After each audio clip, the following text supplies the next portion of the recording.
Okay, so we are reconvening to open session at 6:48 p.m. This is the Board of Education meeting for the Palos Verdes Peninsula Unified School District on April 22nd. So we will start the meeting on E on the agenda, which is Pledge of the Allegiance. Pledge of Allegiance. Okay, ready? Begin. To the flag of the United States of America, and to the republic for which it stands, one one nation, under God, indivisible, with liberty and justice for all. Okay. F, report of board action taken in closed session. Okay. On C1, the board voted 5-0 to commence litigation against American Youth Soccer Organization to recover costs incurred under the district's March 26, 2015 license agreement for the use of the Darren property license in absence of a written agreement by OSO to toll the statute of limitations.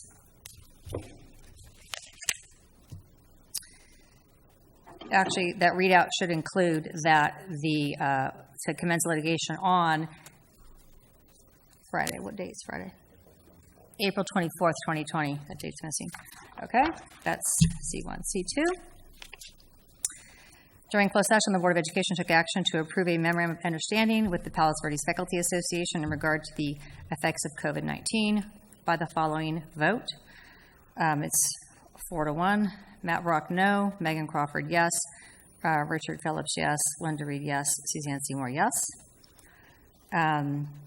The Board of Education took action to approve a memorandum of understanding with the California School Employees Association in regard to the effects of COVID-19 by the following vote.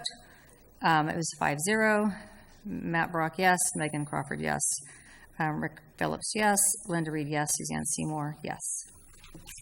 Okay, on C3, the board approved settlement agreement for OAH case number 202-001-0048 and 202-001-0393 by a roll call vote as follows. Suzanne Seymour, yes. Rick Phillips, yes. Megan Crawford, yes. Matt Brock, yes. Linda Reed, yes. And C4, the board approved the settlement agreement for OAH case number 202-001-0051 and 202-001-0542 by a roll call vote as follows. Suzanne Seymour, yes. Richard Phillips, yes. Megan Crawford, yes. Matt Brock, yes. Linda Reed, yes. And on the very first agreement or settlement motion that I made on C1, that was a roll call vote. Also with Suzanne Seymour, yes. Richard Phillips, yes. Megan Crawford, yes. Matthew Brock, yes. Linda Reed, yes. 5-0. I don't believe I did the roll call on that one. So those are the actions taken in closed session. So moving right along, do I have an approval of the agenda for tonight? Do I have a motion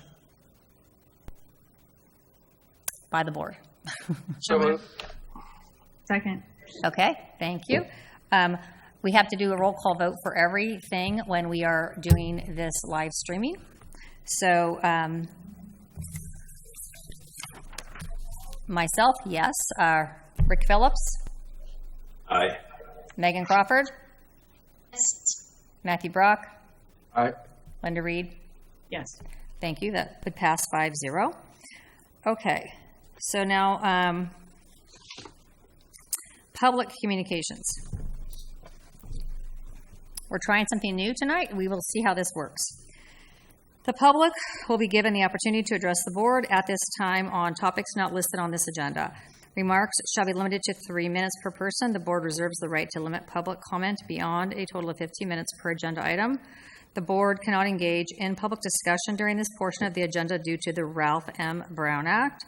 And then directions on how to submit a comment were available, and there were 4 ways to submit a comment to an unagendized item or an agendized item.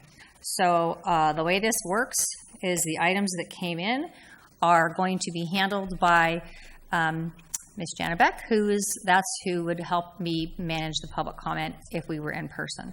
So at this time, let me ask Ms. Beck if we have any comments on unagendized or non-agendized items.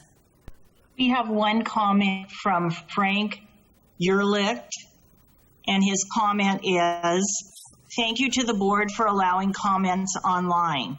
Not every elected body is this progressive.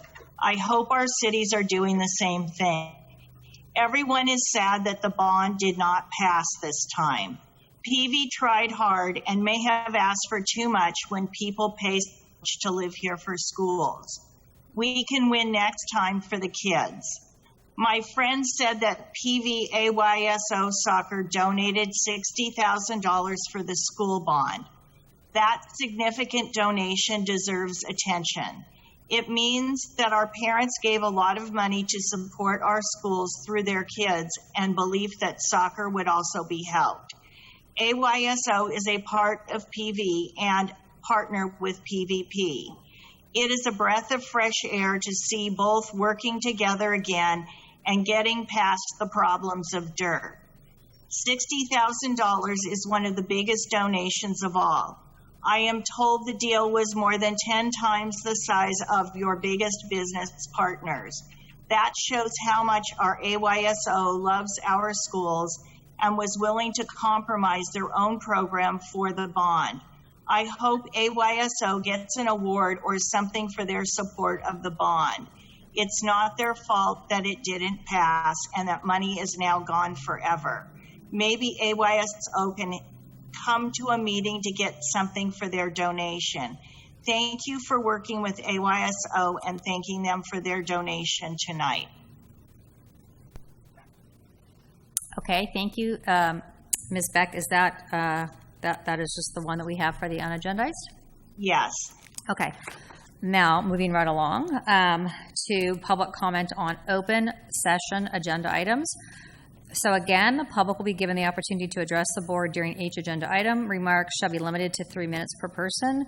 The board reserves the right to limit public comment beyond a total of 15 minutes per agenda item. And again, there were 4 ways that an individual could submit or to be part of tonight's meeting to provide a general, some kind of a public comment. So, Jana now, or Ms. Beck, now we're going to move to the approval of all these different minutes. Do you have any speakers on any of the minutes? No speakers. Okay. We're trying to figure out how exactly to do this tonight, so I'll keep asking you. But if a item comes up and I didn't ask you if you have any public comment and we do have it, would you please make sure you let me know? Yes. Okay, thank you so much. All right, so I believe we can take all the approval of all the minutes in one motion if the board would so choose. And again, Ms. Beck, if I'm doing anything that you think is not proper or you can't track, let me know since I never try and take minutes here. So okay. I believe we can approve all the minutes at the same time. If we would have a motion to do that. I'll move that we approve the minutes of the special meetings of March 10th, March 11th, and April 8th, as well as the meetings of the regular meeting, the minutes of the regular meetings of March 11th and March 25th. Okay, fantastic. And do we have a second? Second. Was that a second? Second. It's a little bit hard for me to hear. I don't know. Is it hard for you to hear, Alex? It's a little bit hard. I don't know if how we can make it louder. Second. I don't know. No, Stan, your mic seems to be, for me at least, I'm having troubles hearing everything that happens in the boardroom. It goes in and out. I didn't hear what you said exactly. So are we all having a hard time hearing each other? Is that what I'm hearing? I'm having a hard time hearing your comments specifically. Oh, you're having a hard time hearing me. Well, I can move my mic. Let me see if that helps. That might help if I have the mic closer. I don't know. Is that better for you? Anyone? Everyone? Okay. So, very good. So let's do a roll call vote then on the 5 sets of minutes. So all in favor, myself, yes. Richard Phillips? Aye. And Megan Crawford? Yes. Matt Brock, Aye. Linda Reed. Yes. So the minutes pass 5-0. All right. Board president announcements. I actually don't have any. Do I have any, Trent, that I don't know about? Or anyone who would have my... I don't think so. I don't think there are any board Okay. president announcements tonight. So the board president announcements are generally not written by the board, by the president. So, okay, I have no announcements. Perfect.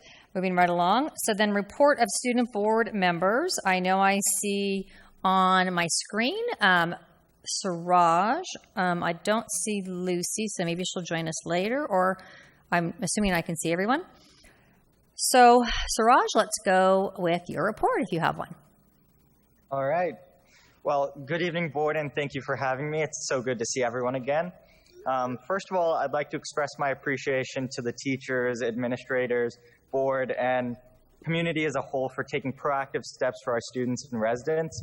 I understand these are bizarre circumstances at the least, and PVPUSD has been very considerate in the transition to virtual learning. Congratulations to the 39 Peninsula High valedictorians. These students have earned superlative grades consistently throughout their high school careers. We are proud of them and wish them success in college. In other news, Peninsula students have maintained an active presence in virtual extracurricular activities. More than a month ago, 13 students participated in the online Los Angeles County Science and Engineering Fair. These students performed exceptionally well, bringing home a myriad of category and special awards, ranging from the Earthwatch Grant to the Mu Alpha Theta Award. On March 27th, the 2020 California Academic Decathlon State Championship took place in an online format. Peninsula's team had some extraordinary performances, including a perfect score of 1,000 by team captain Cheetah Zhu, and various honors achieved by captains Yeji Cho, Arpit Jalan, and Sandy Srihar. In addition, 2 weekends ago, Damien High School hosted the JV Online Championships for the first and second year debaters. In this tournament, Peninsula teams won 14 rounds and lost one. This concludes my report. I hope everyone is catching up on their favorite TV shows and spending some time with family. Thank you, Siraj. Yeah, it is. It actually is very good to see everyone. I'm happy that everyone is able to make it, and in just the right amount of time, Lucy is joining us. So, Lucy, I don't know if you have a report that you want to share with us. It's a little bit different tonight with all of us being digitally connected here, but if you would like to speak now on your board member comments, now would be the time. Yeah, sure. Thank you. Hello, board members. Thank you for having me. The PV High community has made its transition to online school, and students are adjusting to their new normal. Zoom classes are taking place every weekday, and teachers are utilizing resources such as Turnitin, Schoology, and Edmodo to stay in touch with their students and to collect assignments. Our Seeking family has stayed busy in quarantine with fun activities coordinated by ASB and BTC, such as Earth Week, where students were encouraged to celebrate our community with themed days such as Meatless Monday and Take a Walk Wednesday.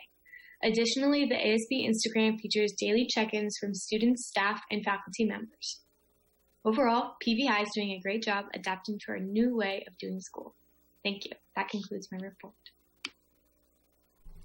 Thank you so much. Now, I'm happy that you both are with us this evening because we do have some very interesting things on the agenda, certainly with regard to grading, and Dr. CHERNISS' report will talk about how we're doing instruction. So I'm glad you're with us. Thank you so much. Feel free to leave whenever you would like to. Hopefully everyone can hear. And without further ado, so again, Ms. Beck, if we have any comments on any of the upcoming items, please let me know. But right now we are moving to report of the Palos Verdes Faculty Association leadership, and that is CC Layback, and I can see her now. So you have the floor.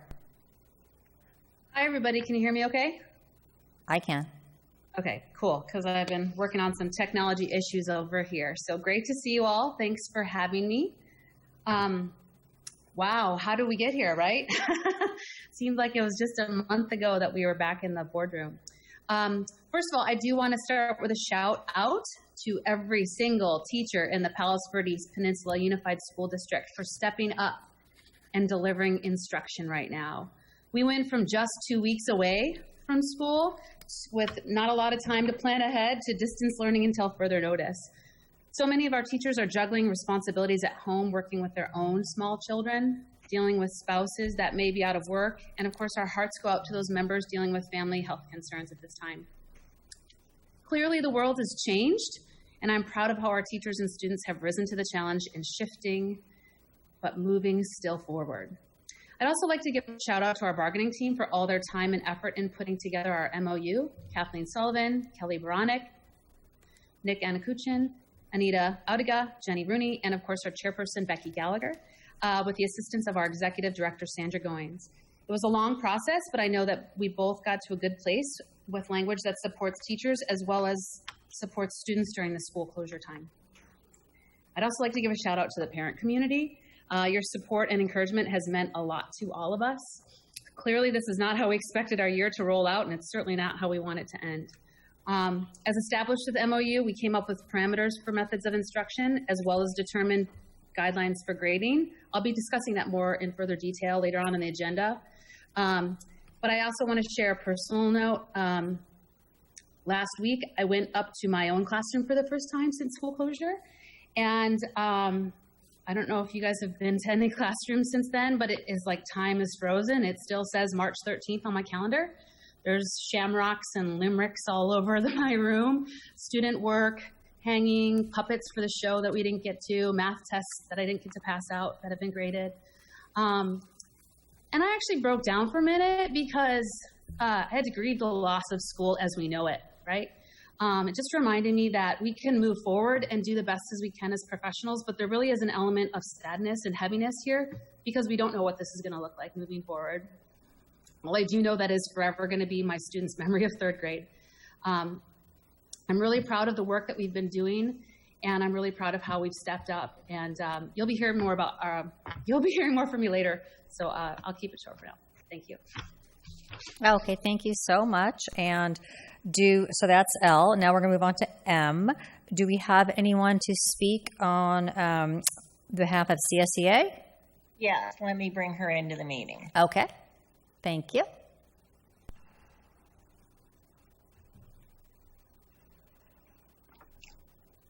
So far, so good. Hopefully the people that want to speak on an agendized topic are watching the live stream, so they'll kind of be able to tell when their item would come up that they want to speak to. Okay, there we go, Joan Lewis. Can you hear? You're on mute right now.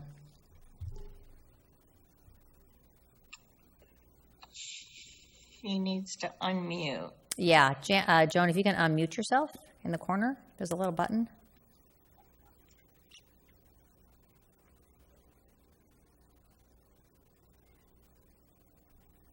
Or Jana, if you have the... There we go. I did it. Okay, thank you, Jana. Okay. We're all getting so good at our Zooming skills. All right, so Ms. Lewis, what do you have for us tonight? Hi there. Good evening. First off, I can't convey with enough heart how much we miss our kids and our students, our families, and our peeps. I'm telling you, I really miss my peeps. Classified employees are working way behind the scenes at every level across the district on this new normal. Just to update you, Mrs. CHERNISS and Mrs. Berry, and actually even Mr. Bahadur Singh, has helped to prepare and distribute to sites personal protective equipment kits. These kits are specifically for office staffs because some of us have had to return. We've had to deal with purchase orders and late bills and things that need to be taken care of. And returning of a few textbooks. So we wanted equipment there for them to feel safe and absolutely be able to manage this COVID issue. Student services, they are in Zoom meetings with teachers and students every day. I'm in contact with many of them. They're also working with their case carriers to support those students who need extra special help. Office staffs are also invited and working on Zoom meetings and faculty meetings and cabinet meetings at their respective sites. There were professional development modules that were pushed out by Mrs. Chapman for student services. They're diligently working on them. I will tell you they are taking longer than we had hoped they would, And I know the staff, their priority is the classroom every day. So I'm just going to ask if we can, there was an April 30th deadline on those modules, if we could maybe extend it throughout the entire summer. I know they will get them completed as soon as they can. I've also been visiting, every week I've been visiting all around the district. I've been up to maintenance and operations, down to the district office. I've been trying to connect with staff that's out and working every day. I've even been bringing some Habit hamburgers. Habit's getting to know me way too well, so that we can just pump people up and just say thank you. Because there are those that are at work and keeping us going versus those of us that are working behind the scenes at home. Again, another special thank you to Mr. Bahata Singh and Dr. Gutanda, because the challenging online issues, the trainings that have been put out are really helpful. And even though we might not make it to them that day, having them listed there that we can go back and retrain ourselves over and over again and get more comfortable have really been helpful. So I know that's all done by their staffs behind the scenes, and we can't say thank you enough that is there for us to rely on. Dr. Horvath is just finished working on our MOU that was presented for tonight, or maybe, since I don't have an agenda in front of me, I'm not sure if we're that far yet. Also, we're ready to begin to meet on reclassification submissions by employees per our contract, and we're just getting ready to look at negotiations for 2021. Please know, I know we're not easily seen behind the scenes classified staff. This makes it even harder for us to be seen in what we're doing, but we are here. I talk to people every day. I get emails from staff asking for direction and help. We're just an email away, a text message, and a phone call. So please know that you can rely on us, and we're here to keep things going. That's it.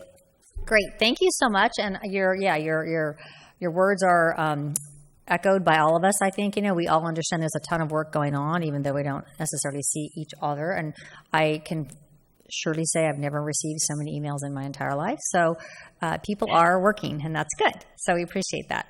Okay, so then moving on to N, the report of the superintendent, and that would be Dr. CHERNISS. Suzanne, Madam President. Oh, yes. I'm sorry, it's just comments from people who are watching that our live stream is breaking up, or it's not coming through. So there was just want to let Trent know that maybe we can take a look at it and just ask people to bear with us as we go through this. Right. We are obviously trying to make this work. In the past, when we've had issues with live stream, it's not usually the district's side. It's every single person's own technology. I obviously have no idea if there's something particularly going wrong right now, but Trent heard what you said, and so did Paul, the videographer in the back. So hopefully we can make it work. I think that I don't know how many people we have in the Zoom waiting room, and if that makes it any more difficult or makes it any easier, I'm not sure. So from us, right? Yeah. It should be. So okay, right. So we have Jenna or Ms. Beck. Do we have any comments on this N on report of superintendent? Are there any public comments? Yes, I have 3 comments. Okay, so Dr. CHERNISS, do you want the comments before or after? Let's do it first, yeah. So Jana, could you go ahead then and read the 3 comments? And can you speak loudly? Because I do have a little bit of a hard time hearing you. Okay. Thank you. Okay. The first comment is from Michelle Seibort. I would like to comment that since teachers are still being paid in full and receiving benefits, their teaching should be commensurate to that level of pay. There is very little video conferencing and instruction happening in the district. I have 3 children in 3 different schools, and each school seems to be handling things the same way. There is an agreed upon, hang on a minute. There is wait a minute. I'm sorry. There is an agreed upon schedule in one of the schools that is not being utilized. I am not sure why there is not a more productive and appropriate way of teaching our students in place by now. Perhaps meeting with teachers who already teach online would be an appropriate step to take. Right now, this level of teaching is unacceptable. I know we have a lot of great teachers. We should be using them appropriately. It seems there is more of a concern with how much time each day the teachers and students need to put in, and less concern with what our students are actually learning. The next comment is from Stephanie Turner. Why does the MOU with the PVFA not address a minimum standard of actual instruction by the teachers? Why does item number 4 of MOU, what does item number 4 of the MOU actually mean? On what has the district concurred PVFA unit members as acceptable means and methods of providing distance learning? Will these concurred upon means and methods be communicated to the parents? How are principals being held accountable for consistent application of these concurred upon means and methods? Is there a standard that principals are being held to for communication with their school community? This communication has been very inconsistent across the 2 school sites where my children attend. One doing a great job, the other is not. Will a science curriculum be adopted before next school year? The next comment is from Sylvia Messia. We get information on the agreement and what it is about with the teachers union. Also, what types of accountability do we have for teachers? Some are teaching, others are not, and are canceling classes randomly for no apparent reason and not rescheduling. Are there systems in place to see established use of Zoom since school district is still sticking with that platform? That's the end of the public comment on the superintendent's report. Okay, thank you very much. Now we will let Dr. CHERNISS, I'm sure he'll answer a couple of those questions while he's speaking about his report. And for those listening at home or watching, I know we are working on our end as far as making the video and the audio as good as we can. So hang in there and hopefully it's improving. Do we have an update on the live stream? Okay. Okay, so I too got a message that people are having trouble getting into the live stream. Okay, you mean they can't connect onto the live stream? Like, oh.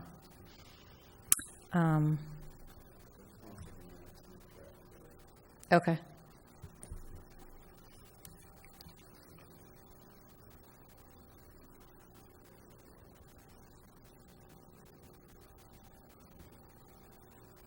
We're testing our technology. Hang on, guys.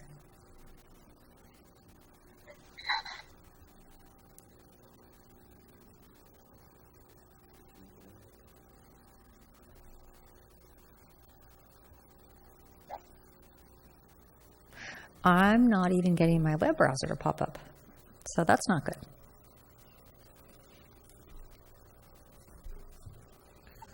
Can anybody, any of the board members or anybody right now try to get online to see if the live stream is working for you? Yeah, I was able to log in from my iPad on the mobile site. Ooh. Yeah, my family could log in fine as well. Okay, Trent, that's a little So I think there may be some confusion for those other people who have public comments. They can't watch on Zoom while they're in the waiting room, and they have to watch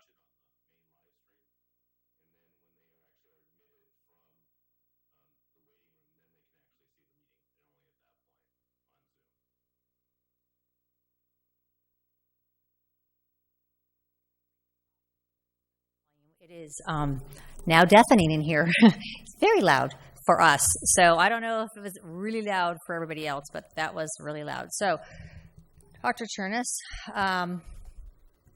did you want to go ahead and do your... I know Yes. Some people are on because they're getting text messages, people saying, start your meeting. Oh, yeah, it started. So some people are on because I'm getting messages, but I don't know if people are, I don't Okay. Well, I'm going to go ahead and start then. Thank you. Perfect. President Reed, members of the school board. There are 2 items I'd like to address tonight. The first is getting our students back to our campuses, and this is going to be a great undertaking. It is very frustrating for me as a superintendent in trying to plan to bring our students back to school, when we've received really no guidance from the federal government, the state, or the county on how to develop practice procedures, protocols to get our kids back onto campus. And so we are in the process of looking at the private sector policies and procedures. We are in the process of communicating with my other colleagues in other districts. The intent here in PVPUSD is to develop a handbook of policies and procedures in place for our students to return when the time is appropriate. I would ask the board to reach out to the community. I would very much like to see medical professionals in the community help us by vetting these protocols that we establish. And we would like to get guidance, obviously, from county health and our local education partners. But the plan is to develop specific protocols and procedures so when our kids do come back, we have a plan in place to do everything we can to keep our kids safe and also balance that with the importance of having kids here present at our schools being educated. And so that is one of the big projects that we are just beginning now. People ask, well, how do you prepare for summer, or how do you prepare for fall if it's still distance learning? To me, that is more refining what we're already doing. The real challenge is, how do we prepare for coming back? And that's something we have almost no direction or examples from anywhere. And so I'm open for community experts. If you have opinions or expertise in those areas, please let one of your board representatives know. You can always reach out to me. And like I said, we will be asking some medical professionals and other experts in the community to help us vet this. My suggestion is to put a subcommittee together, potentially. It's just a suggestion for the board to consider, is a subcommittee to help with that plan, because it will be quite a big task. And then also, we also need to consider, when we do return to school, we may be in a situation where there are families that, for whatever reason, will not be returning, will either choose not to or be enduring a hardship and not be able to. So even when we do return to school, we will have to consider developing some sort of hybrid approach to distance learning until everything gets back to normalcy, which, you know, could not be until we have a vaccine or something like that. So we do need to prepare that even when we do return, there could be a large percentage of kids, and large percentage could even be, 5%, 10% is still a lot of kids. So that's 500 to 1,000 kids. So if we have situations where parents are keeping their kids at home, we still want to educate them. And so this is not just planning for the return, but it's planning for some kind of hybrid distance learning potentially as well.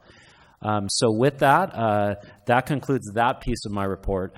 And I do want to speak to the MOUs, and this is an opportunity for the board to opine as well. We have both MOUs that the board did approve. We are also planning on working on some guidance for distance learning protocols, and we hope to get those out soon in alignment with these MOUs. But I do want to just say the expectation is that our teachers, and most of our teachers, they're rising to the challenge here, but the expectation is that our teachers are engaging with kids every day. Our students need that. They need the engagement from their teachers. And so it's up to us as educators to help our kids get through this by teaching them, by engaging with them, by supporting them. And it's not just our teachers, it's our counselors, it's our administrators, it's everybody on staff. So it's all hands on deck. So that is the goal, that everybody that works for this district is doing their part every day to support students. And so that is the goal. And so with that, I turn it over to the board if they have any comments on the MOUs. Okay, so the does anybody on the board want to speak to anything on the superintendent's report? Let me just ask, let's see, Megan, do you have anything that you wanted to add or say? Megan Crawford? I agree with everything that Alex said.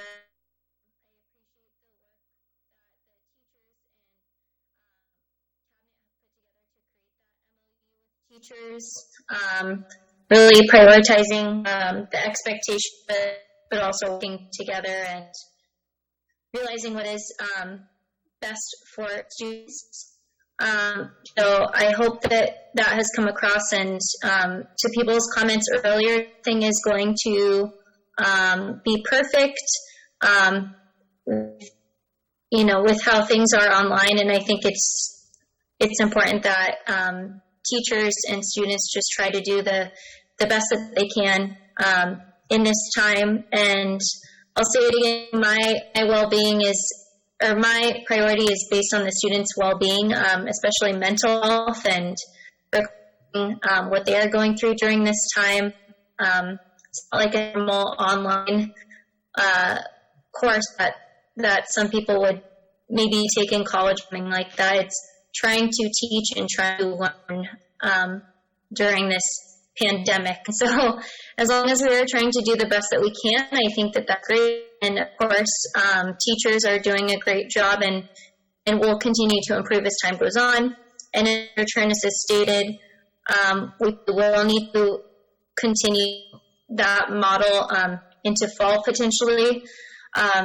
So I think that it's only going to get better and be more refined. And I also like about each other members in our community, them to provide input on ways that we can address the fall as well. So thank you for all of your work, and you to the teachers who are doing what they're doing every day, and students who are logging into your classrooms and trying to get your work done and trying to engage. I think that that's important, that we all realize we're trying and it's not going to be perfect, and hopefully we just continue the next few months and just keep improving and keeping people's mental health as a priority too, not just academics. So thank you. That's it for me. Okay, thank you, Megan. Let me tell everyone who's listening, we are recording this, so if for some reason you have to leave or it's not working for you, you can't actually follow, it's too loud, it's too not loud, no, it's too quiet. You can always watch it later, and then if people are having a tough time, you can always try to refresh your browser to make the connection better. We have adjusted the sound a couple of times, and it sounds better to us now, but I don't know how it's sounding to everybody else who's Zooming. So please let us know if it's not improving. We are trying. Okay, so thank you, Megan, and that, a philosophy of just keep trying, and we're just going to keep trying, even on this end. Thank you. So, Linda, do you have anything that you wanted to contribute to this P1 conversation? Our superintendent Sure, briefly, conversation. the subcommittee idea is an interesting one. That's great. We do have, I can think of a couple off the top of my head, emergency room doctors, for example, that are in our parent community and quite active. So I think that would be great. I'd love to see Board Member Crawford contribute her expertise as a classroom teacher to that kind of group as well, because she's told us, can tell us things that we just can't experience even as parents. So I appreciate that. I appreciate the majority of our teachers are going above and beyond. I really do. I've talked to many that are, but I can't ignore the comments of our speakers that Ms. Beck read to us tonight. That's a little bit concerning to me. And I would just say that, there are more than 17 million Americans out of work right now. 9 million people don't have health insurance. So if you're collecting a paycheck for doing your job, please do it. We do have some employees that don't have a lot to do that isn't their fault right now. There's simply nothing to be assigned and they're collecting a paycheck. I would challenge them to reach out to their supervisors and see if there's anything extra they can do. If that's not possible, then contribute to your community. Maybe you're talking to your niece and nephew on FaceTime so that the parents get a break. Maybe you're volunteering in the community, going to the LA Food Bank like one of our teachers did a couple of weeks ago. There are many opportunities like that, but when you're collecting a paycheck right now, a lot of people aren't. And so you have, including a lot of people in our parent community, so you do have a responsibility to do your job and do it well. And so many of our teachers are doing great, but I definitely know that some are not. And I hope they're working with their principals to develop some solutions that will help our students going forward who aren't getting that synchronous learning opportunity. That's it, and I'm glad the board approved that MOU, and I look forward to supporting the work of our teachers and classified employees over the next few months, because it's not going to get any easier, that's for sure. Thank you, Ms. Reed. And let's see, Rick Phillips, do you have anything that you wanted to talk about on this superintendent's report? Rick Phillips? There you go. Yeah, okay. Yeah, no, my audio is going in and out too, like I think some of the audiences. But I would echo what both Linda and Megan said. And I got to say that the comments that were read at the beginning by the parents really do echo a lot of the comments that I'm hearing from other people around the community and in the PTA meetings when we go out and attend those meetings through Zoom. And somehow we need to raise the bar, at least for what's a minimum level acceptability. And there's a ton of teachers that are going well beyond the minimum level of acceptability, and to try and transfer those techniques and lessons that they are using in their classrooms to deliver the great instruction that they're doing over distance. They probably did it in the classroom as well, to get some of the teachers that aren't as comfortable with the technology and the shift to do that. I think it's important. I do think it's important that it happen at every site and that every kid has what we're calling synchronous but interactive learning. And I've said it before. I don't think we should be doing correspondence courses. And that's not what I expect our teachers and staff to do. I expect them to actually instruct and not just, basically correspond over email and, grade assignments and give out assignments over email. I expect more. And I do think that, there are challenges that everybody faces, both on the staff side and on the family side. And we all have to adapt and be flexible where needed to accommodate those, but we have to make sure that all our students are served. Thank you. And Matt Brock, did you have anything you wanted to contribute on this conversation? Yes, thank you.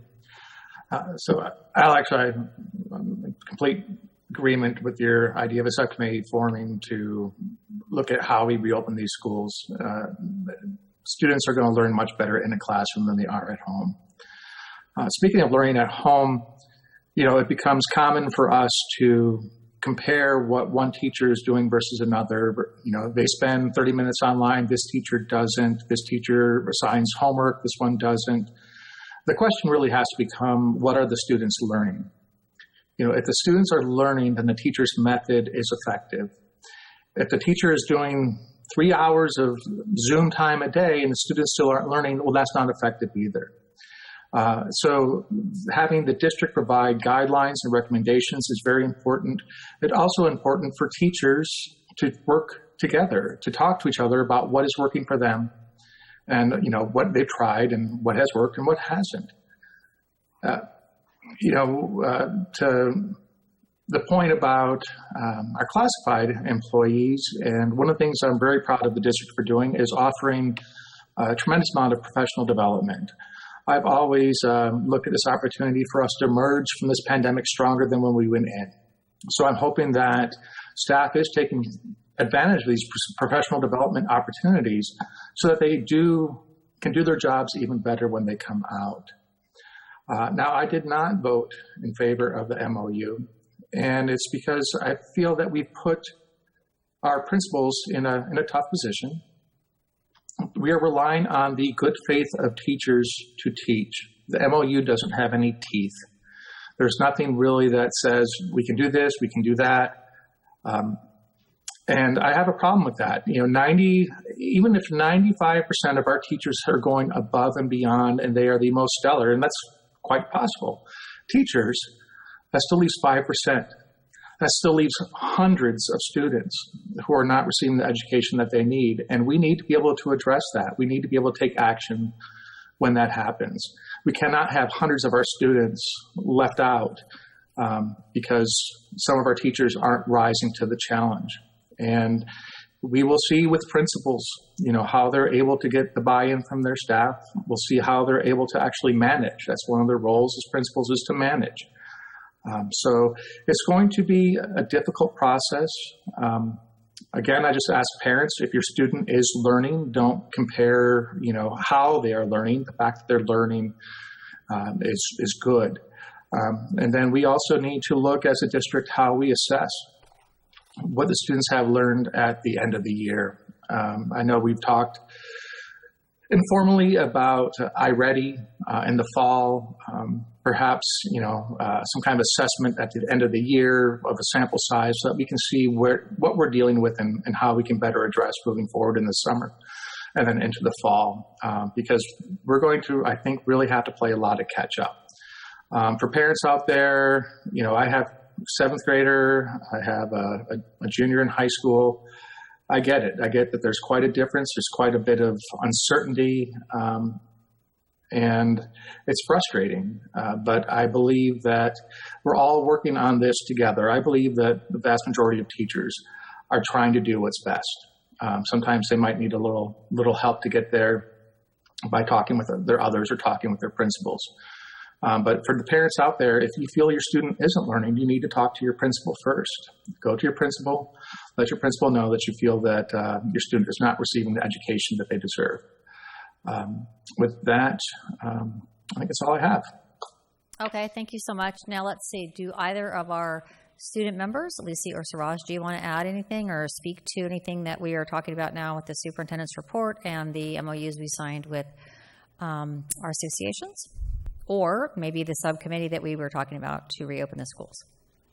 I'll just offer my perspective of the online learning. Okay. I think that there are a lot of differences between every teacher does it a little bit differently. I think a lot of teachers really accepted the challenge and took everything online and found ways to accept work online so that students were able to submit it. But I think a lot of teachers also took the approach that, I can just give them work and we don't have to check in on Zoom and they can just submit work on an online platform.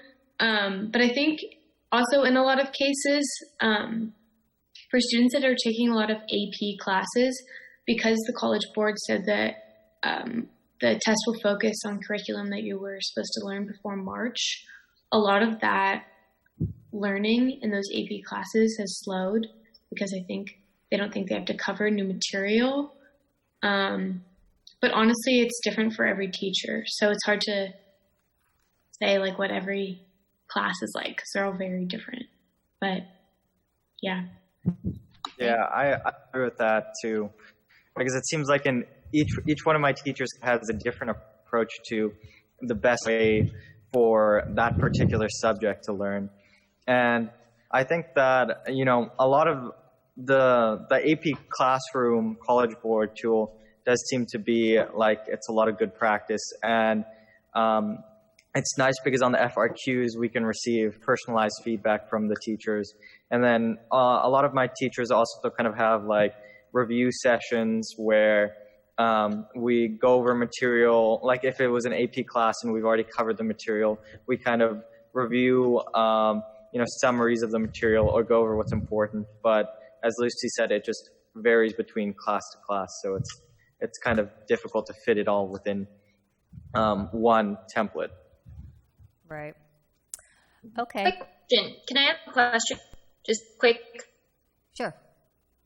Do you guys feel in your online teachers, about what percentage of the kids or what percentage of your classmates show up? Do you have any idea for the live sessions? I would say most show up.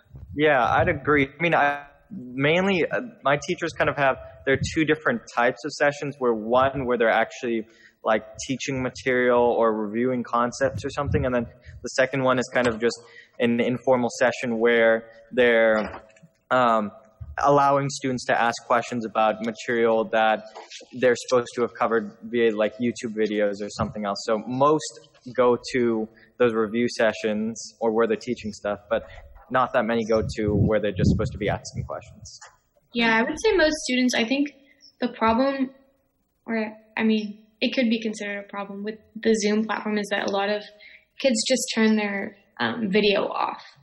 So I think it's hard for teachers to see if they're actually paying attention or if they just have themselves muted and their screen turned off so they can just do whatever. But I know that some teachers, like I have a teacher that makes you turn your video on so that she knows that you're paying attention, which I think motivates the students a lot. But I think that most kids at least like hop onto the Zoom. Okay. So I wasn't even aware that students would be in their Zoom and actually have their video, their video off. I hadn't thought about that. So that's an interesting point. I guess we can't make children actually show their face, but the idea of Zoom and the idea of instruction is that you're pretending like you're in school. So in school, you wouldn't have your head, in your hoodie where you can't see your face, right? The teacher would never allow that. So anyway, interesting comment. I think, Jana, Ms. Beck, I want to make sure there were no other public comments on this. That's it. Okay, so I guess we'll just end then with my comments, and everything that's been said, certainly I agree with. I have to say I've heard, not 100% agreement with really anything from a lot of the different people who have emailed me and who have spoken to me. I think we all agree teachers, they must engage with their students, period. And one-way communication is not engaging. We don't feel like that's engaging. So posting assignments with no instruction, that's not teaching. Our principals are required to really hold our teachers accountable, and then our superintendent holds our principals accountable, and that's really how it works. And so with the framework we're going to have, hopefully going forward with the MOUs in place, it'll provide more structure and more, I wouldn't say requirements, but more ideas of really what we're looking for and what parents and what teachers and what everyone thinks is, effective instruction. But honestly, minutes online are not as important as what you're actually learning, obviously. It would be my other, very strong suggestion that all sites utilize their staff in whatever way they can, right? So teachers are teaching, that's obvious, right? But all of our staff at all of our sites, with the exception of our M&O people, our maintenance and operations, they're still working and doing what they have to do to fix and maintain classrooms. But all of our other support staff who would normally be supporting our students at any of our sites, they perhaps would have time to start an effort to call children. And I know that the students who are not checking in with instruction and they're not actually, the teachers are not connecting with students, those students who've had no connection, those students are being contacted by our counselors and our psychologists, and we're making sure all kids are okay and able to access curriculum. But my idea is a little bit different in that I think we can take all of our staff and take all of our class lists and have all of our staff that's not teaching, reach out to kids individually and just do check-ins. I think our kids miss different adults. They miss their friends, and I think our adults that are providing support at school sites would be able to do that. And maybe that's not what anybody would normally do, but if you think about if you are a support in the office of any of our schools, you're randomly every single day when school's in session talking to all kinds of children. And those children aren't getting any of those, contacts now. So I don't think it would be too odd. And maybe it's an odd idea. I don't know. But I've thought about it, and I wanted to share that tonight in case it can go someplace. Because I think all the kids out there want to know that, there's people who care about how they're doing in this horrible crisis, and that sometimes a friendly phone call can really go a long way. So I'm not sure if that's Dr. CHERNISS issue or a Dr. Horvath issue, or our principals who might be listening, but that's what I wanted to suggest. And I'm not talking about a huge number, but say, 5 phone calls a day to different kids. And, you know, if you break that down, you could get through a lot of kids pretty soon. And we still have, you know, 8 weeks to go of school. So with that, CHERNISS, do you have anything else? No? Okay. And I have received a few comments that it sounds like the video is working better, the audio is working better. So I'm hopefully that will stick for us. All right. Then moving right along to item O on the agenda, report of board members serving on the Budget Advisory Committee. Who would that be? Linda and Rick, are you guys reporting on that or no? Rick, well. Do you want to go first, Linda? No, I mean, we had a BAC meeting on Zoom. It wasn't completely productive just because of everything that's going on. I think got everybody off track. Basically, we talked about some, you know, can the BAC help us with some cost savings? They asked us for some, Kathy presented some ways that we're not saving money right now and ways that we might be able to. And so Dr. CHERNISS asked them, you know, to maybe come up with some ways we can make some budget cuts using their expertise in the future. We didn't get anywhere on the reserve thing as much as Rick keeps asking for it. It hasn't happened so far. And Rick, what else? So on the reserve thing, I think there is a subcommittee of the committee of Teresa Salzman, Bruce Collin, and David Eaton are working on putting forth a policy, which hopefully they'll have at the next meeting. But it really has all changed on a dime from when we were looking at, you know, well, do we want to cap our reserve or have an aspirational reserve, to now, you know, being in a potential situation that we may end up having to draw down on our reserves for next year because of how quickly things have shifted. So look forward to their input at the next meeting, and also their ideas, as Linda said, on helping us balance our budget or minimizing our deficit as we move forward. Even things like our preschools, we're paying all of our employees, we're not collecting tuition. So obviously the budget for that kind of item is looking really different than we had anticipated. So that kind of carries forward. And then we did hear, Rick, remind me of the number, if you have it, that PEF said they thought they'd be short their pledge this year. They spoke at length about that as well. I think it's $500,000 short, but so roughly $2.5 million. And, you know, among other things that happened, Main Event got canceled, which is, you know, their single largest fundraising event as an event. So it's a difficult situation all around. Right. Very tough. Okay. So anything else on that? No? Okay. Then moving right along, let's move to P. Hang on. So Jana, there was no public comment on the budget advisory? No. Okay. So now we're moving on to this discussion action part of the agenda. And the first item would be grading during school campus closure. I know we've received a lot of emails on this, this board and the staff have. And I'm assuming we have public comment on this, Jenna? Do you? Yes, I have I have 5 people who would like to Zoom in and present their public comment. And then I have about 35 comments to be read. Okay, let's do this. I think it probably makes sense to, before we start that conversation, to have the comments. So let's do the 5 via Zoom and see how that goes. This is our first for us, so I hope this works well. Okay.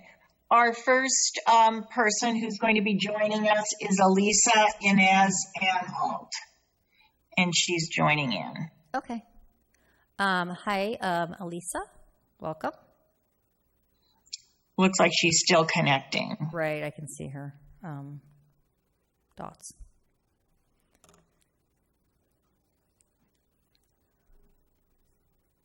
So as soon as we hear the 5 via Zoom, then we'll do the 35 comments. Oh, okay. Yeah, Jana, go ahead and bring in all 5 so they can all be catching, getting Okay. clicked in. And actually, I can just take whoever ends up. I'm going to add Gina McDuffie, Elaine Yu, and Tisha Barton. And we had a request from Samantha Lauren, but she is not